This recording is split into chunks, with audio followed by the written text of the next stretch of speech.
రండి ఈరోజు ఒక సరదా కథ విందాం. ఇది ఒక కోతి ఇంకా చాలా తెలివైన తాతయ్య కథ. ఒక ఊళ్ళో రాము అనే అబ్బాయి ఉండేవాడు వాళ్ల తాతయ్యతో కలిసి.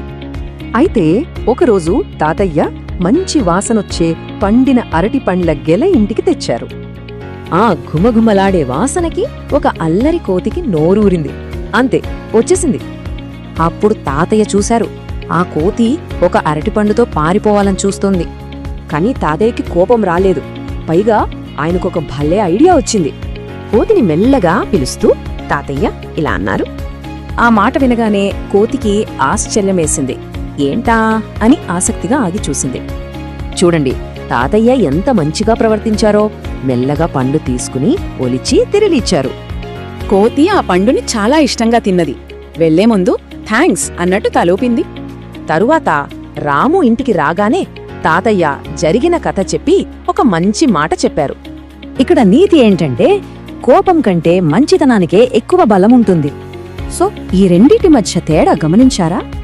కోపం భయపడితే, దయ స్నేహాన్ని పెంచుతుంది. ఈ కథ మనకు కొన్ని విషయాలు నేర్పుతుంది. ఒక మంచి మాటతో సమస్యని ఆపొచ్చు.